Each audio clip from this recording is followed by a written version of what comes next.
Hi guys, can I just say what an incredible film. I absolutely loved it.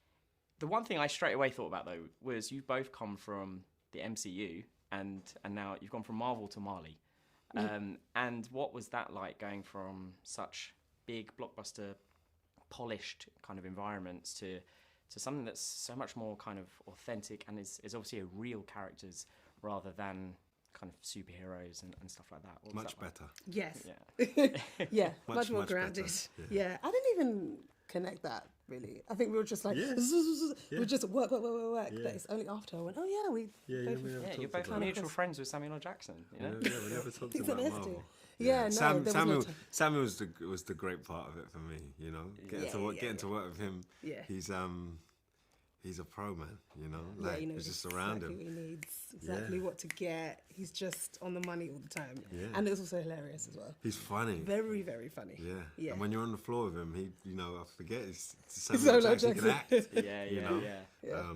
Yeah, it was great. Yeah. But then transitioning into this obviously was like a much more relaxed, grounded, I say free flowing, not in that we didn't put in a tremendous amount of work, more that we just, with these kind of movies, you get to just tap into something different.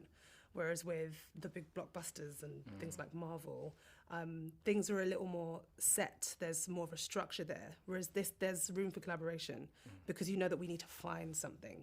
Even if there's something on the page, we need to really get there together. And I think that was one of the main things, that we will have our own, sources of research, but to come together and make sure that they're all cohesive was really important there.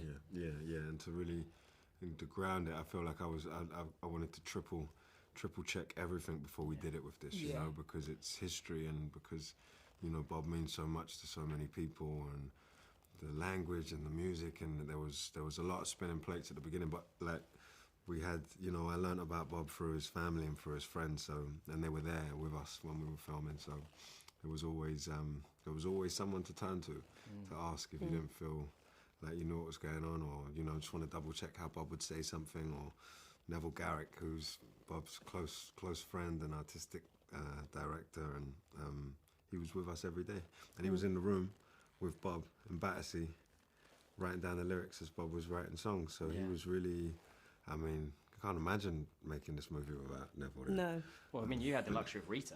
So, like, you, at least, the difficulty you have for both of you is you're embodying someone else rather than, a fictitious character.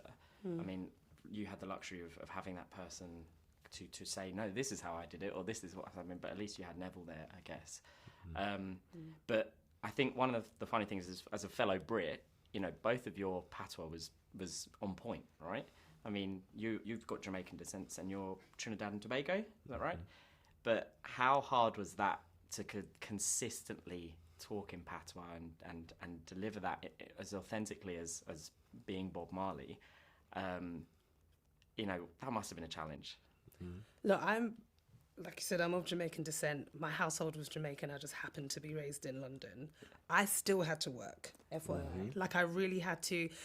Mrs. Marley is clipped. Like, she's basically RP Jamaican. She's very light, very poised in her sound, very, very clean.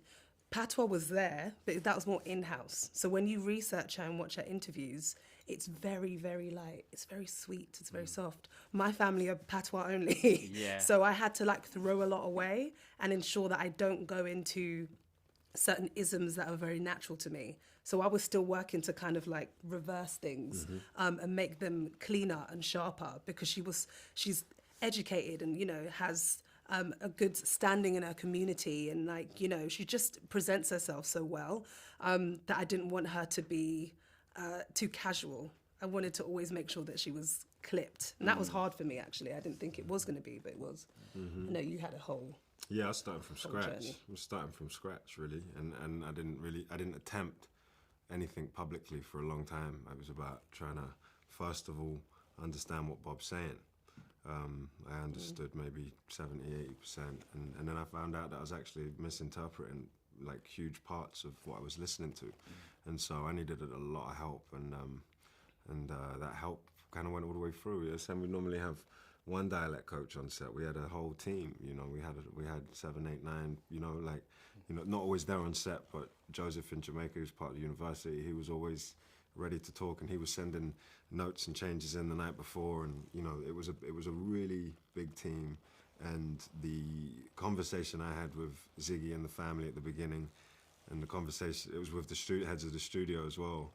You know, we all agreed that how Bob spoke and the authenticity of that was the most important thing in the film. So, you know, we had to, I had a lot of work to do. Yeah. It reminds me of, I mean, I know Brad Pitt was a producer on the film as well, right? Mm.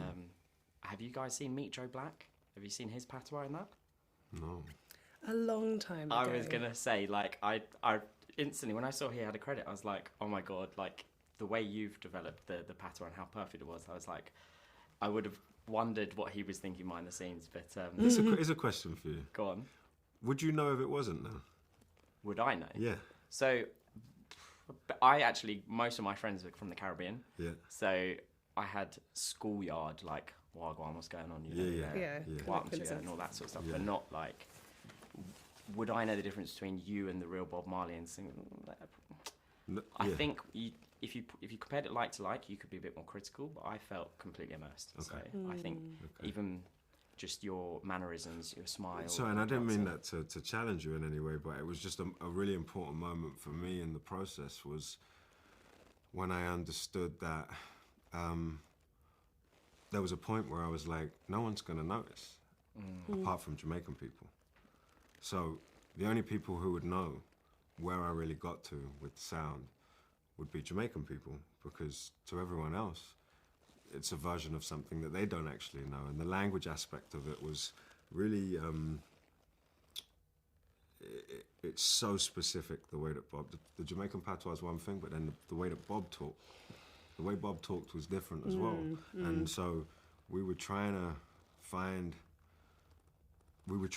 his voice and the language at the same time. So, you know, it was unlike anything I've ever done. You know, it's yeah. Well, can I just say you've done an incredible job, both of you. I was blown away by it, and I think Thank you. if you both don't get Oscar nods in a year's time, I'll be angry on your behalf, because I just thought you immersed those characters, the story. I fell in love with Rita and Bob's relationship. I thought the way you two had chemistry, but from a distance, it was perfect. So thank you so much. Thank you. Yeah, no, it was an amazing job. Thank Coming you. tomorrow? Appreciate that. Yeah. Yeah, cool. We'll see you there.